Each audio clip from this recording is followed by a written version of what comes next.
সম্প্রীতি করব মানে বইমেলা কমিটি কি বলতে চেয়েছেন আপনারা সবাই বুঝতে পারছেন।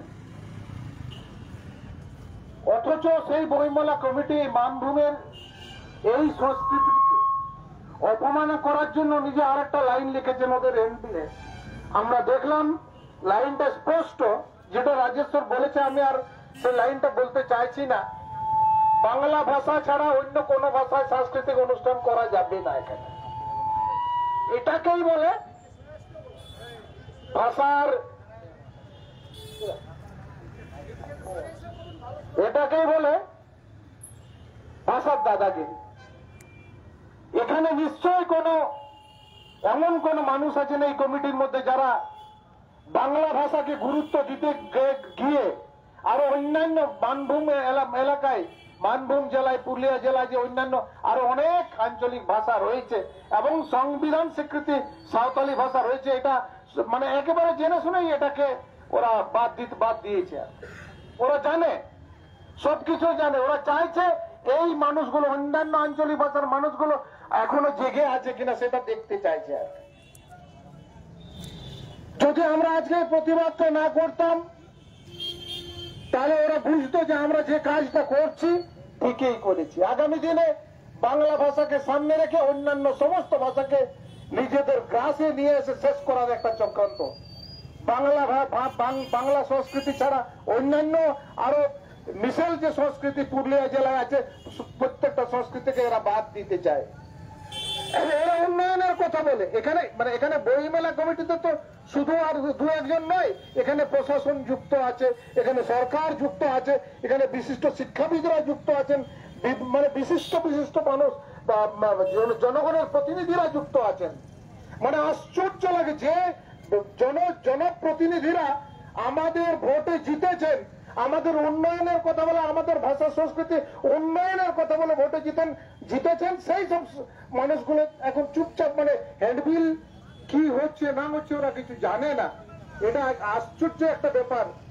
বুঝুন, মানে আমাদেরকে নিয়ে এদের চিন্তা ভাবনাটা কি এটা বুঝতে হবে পুরুলিয়ার মানুষদের। বাংলা ভাষা ছাড়া অন্য কোনো ভাষায় কথা বলা যাবে না, বাংলা ভাষা ছাড়া অন্য কোনো ভাষায় আবৃত্তি করা যাবে না, গান করা যাবে না। এটা কিরকম অনুষ্ঠান? এবার পুরুলিয়া মানভূম ইনস্টিটিউট মানভূমের সংস্কৃতি পুরোটাই বাদ।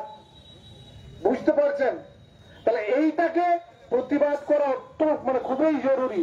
এখানে সাঁওতাল আদিবাসীরা আজকে প্রতিবাদ করেছে, আমাদের আগে কুর্মীরা প্রতিবাদ করেছে। এখানে এই প্রতিবাদটা হওয়া দরকার ছিল। আমার মনে হয় প্রত্যেকটা আঞ্চলিক ভাষার গণসংগঠনগুলো আসুক, প্রতিবাদ করুক।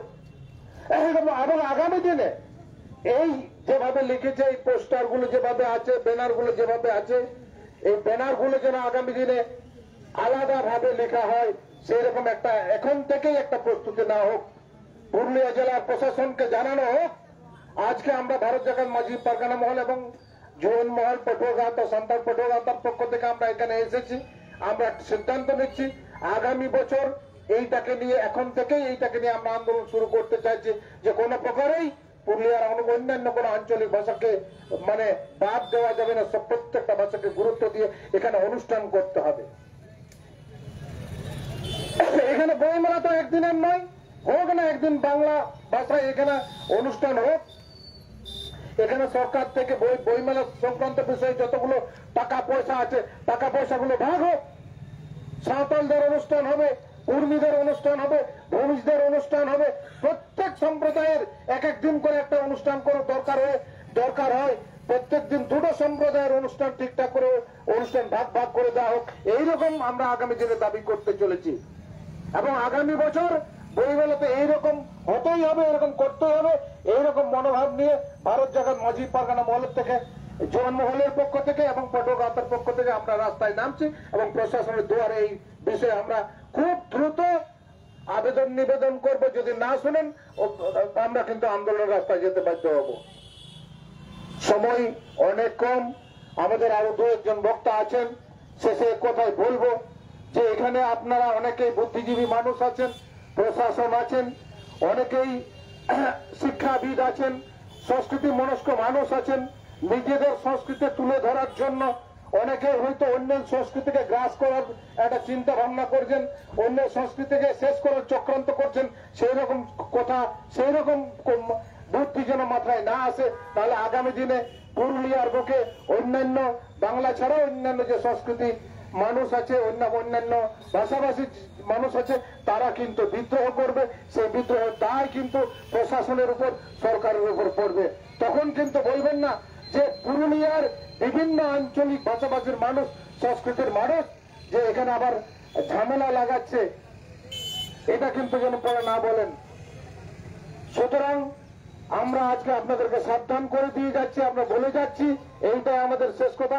আগামী দিনে কিন্তু আন্দোলন কথা বলবে, আর এইভাবে মানে একবারে চুপচাপ কোন রাস্তায় প্রতিবাদ নয়, দুর্বার আন্দোলনে নামবো আমরা, এই কথা বলেই আজকে ছোট্ট বক্তব্য আমি এখানে শেষ করছি।